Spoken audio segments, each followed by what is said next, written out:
My name is Torgrim Sneve Guttormsen, and I will talk about deep cities.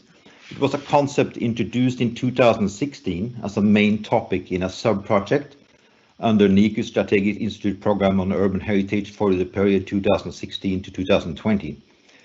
Those who have been involved in the project, except for me, have been Dr. Veronique Simon, and since 2020, Dr. Paloma Guzman, and at the early stage, Dr. Grete Svendsen.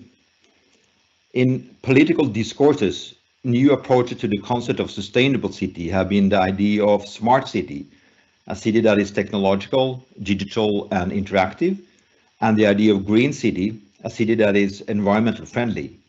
However, the temporal focus of such models of sustainable cities is narrowed down. So we wanted to challenge that by introducing the deep city as contribution to the models for sustainable cities. As a theoretical heritage concept, deep cities has multiple approaches.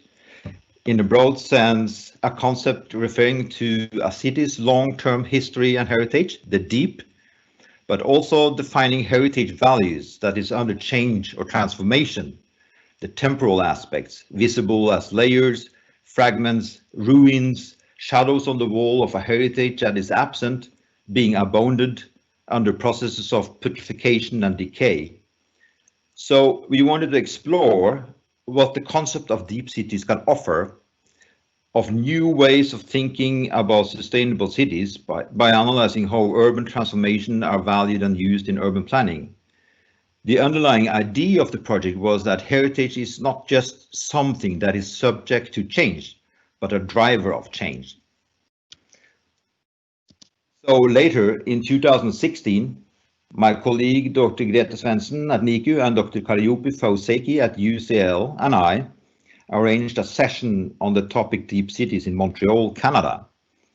We had a full day session and attracted a full auditorium, so then we knew we were not the only ones reflecting over historical transformation as heritage value. Based on the presentations from the session in Montreal, the book on deep cities was published at Routledge in 2019. Based on these initiatives, we applied in 2019 for a research project on the topic and got granted the project Deep Cities, a GPI under the joint call Conservation, Protection and Use, which is going through the project period from 2020 to 2022. Deep cities in this sense mean the main objective for us is to develop a management toolkit based on cross-cutting research for comparable analysis in Norway, UK, Italy and Spain that integrates conceptual solutions defined by participatory approaches and through innovative digital heritage modeling. I will continue the presentation by focusing more specific on the results from the strategic program initiative. And in that period, we had two main focuses. The first focus was to figure out how to meet a central objective in the heritage management sector on methods. The Directorate of Cultural Heritage has developed this method called DIVE, and when presenting these ideas for the first time at the Directorate, the feedback was that the management sector have paid much attention on the three first topics, that is to describe, interpret and evaluate, and less emphasis on how to enable the heritage. We wanted to find out what would be the so-called creative leap for applying heritage in sustainable urban planning. How do you enable? What concepts should be chosen? Is the choice done intuitively by heritage practitioners and planners, or are choices made by the selection of a set of possibilities? Transparent management need tools and justified reasons for why one concept is chosen before another. A toolkit like that needs a sound theoretical foundation. Therefore, our focus too was to make a theoretical approach to deep cities. We found support in various supplementing theories, such as the theory of creative destruction, illustrated by Max Page's book on the heritage of Manhattan in New York, where the transitory character of the city's history and the heterogeneous heritage that is produced has created a city dominated by the politics of continuous destruction and rebuilding. Another inspiration on valuing transformation as heritage value, which was brought to the West from Asian philosophy, is the practical theory of wabi-sabi that suggests such qualities as asymmetry and imperfection. Heritage values are here associated with what exists in the modest, rustic, imperfect, or even decayed, an aesthetic sensibility that finds a melancholic beauty in the impermanence of all things. The valuing of the scars, cracks, or faults is perfectly illustrated by kintsugi, the Japanese art of putting broken pottery pieces back together with gold, which builds on the idea that in embracing flaws and imperfections, you can create an even stronger, more beautiful piece of art or design product. So that led us to another approach to heritage conservation. So when you're going from a bell jar protection strategy where heritage is perceived as homogeneous or static, as a closed container or glass showcase not to be changed, a heterogeneous conservation strategy, on the other hand, are valuing archaeological traces, ruins and fragments, traces of the continuous transformation that makes new cities on top of old foundation. Whereas the first approach will try to freeze the historic city, the latter acknowledge that dynamic cities preserve their past based on their fragments because they are ever changing. In an attempt to define we tried to make a conceptual toolbox for valuing historical transformation as heritage value. And we came up with at least 4 conceptual approaches. I will go through them now very quick. The first one is places valued on the basis of heritage dominated by dissolution, the passage of time materialized as decay, putrefaction, and fragmentation. Examples are, for instance, the toxic mining landscape at the World Heritage at Røros, or the decayed Svalbard mining sites. Second approach is places valued on the basis of heritage associated with collage, the fussy mix of time in the same place, like spolia buildings where different fragments from the past are used into a new building, or like the spoiled collections of homes, like the cabinets of curiosities with the random mix of things. A third approach is places valued on the basis of heritage associated with palimpsest, which should not be mixed with the layering that stratigraphy exposes. Palimpsest effects is when traces from the past is shining through the surface of the present, like a ghost of a face under a new painting, or a shadow of absent buildings on the wall of the neighbor building. The effects of palimpsest are, as shown by the staircase in this picture, used for designing new products as well. And the fourth approach is places valued on the basis of heritage associated with stratigraphy, the layering of time as a sandwich of heritage on top of each other.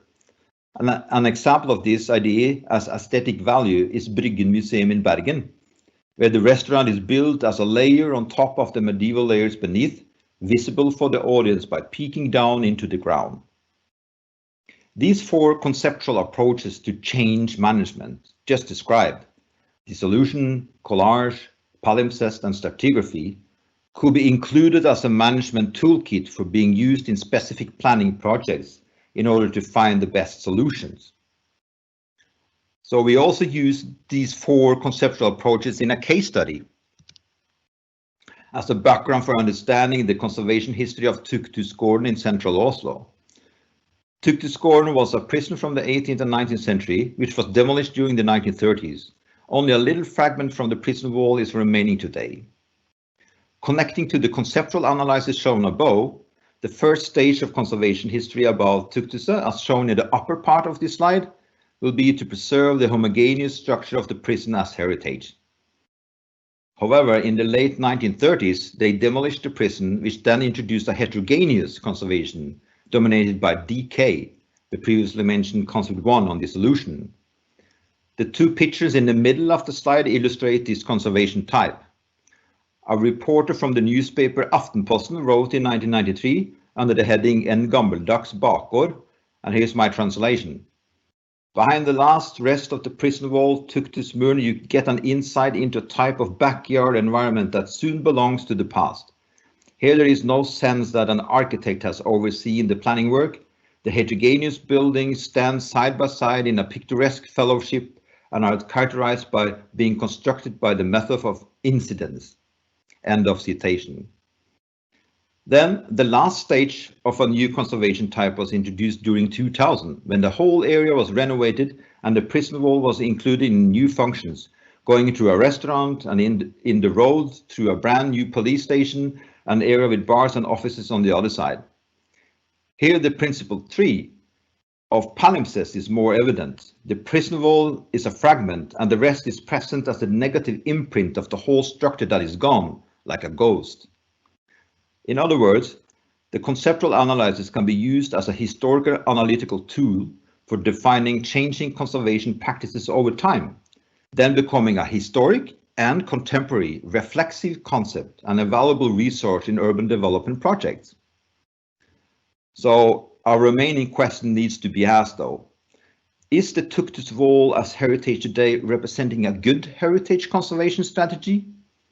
According representatives from the heritage management, this is not. It will increase the loss of value and knowledge of the past, weaken a holistic heritage protection strategy, open for fragmentation, which in turn will be given free access for destroying heritage. We asked ourselves if this is also what people think. Are people agreeing about the limited value of fragmented heritage conservation? So in 2018, we went on the street at the Tuktus Wall location and interviewed people passing by. The overall conclusion based on the interviews was that people are generally positive to the use of fragments and ruins in urban projects and their preservation. It adds quality and identity and a dimension of continuity in the city's development. Some informants said, however, they are quite disappointed about how little is preserved. The wall is almost invisible. The presence of ruins is so discreet that some assumed it is part of the modern design. The youngest don't know about the dark heritage of the place represented by the prison wall and start to confuse the name of the prison with other more modern urban elements. Most informants wish that the history of the prison is better communicated by the public. So we believe more research from a people-centered approach, such as a little survey that we did, will be essential for knowing how to include change management in urban planning. Without knowing the reception, that means the knowledge and experience from the users of the cities, the design of urban places will be poor. So how to include public opinion in planning urban spaces like the Tuktus Quarter is exactly the focusing of the just started GPA project on deep cities mentioned above. When we are finished in 2022, we will have the answer, hopefully. When that is said, we would really like to know what you think about the Tuktus Wall or other similar types of fragmented heritage. So please feel free to share your opinion on our Instagram site, Instagram.com Deep Cities. So thank you for your attention.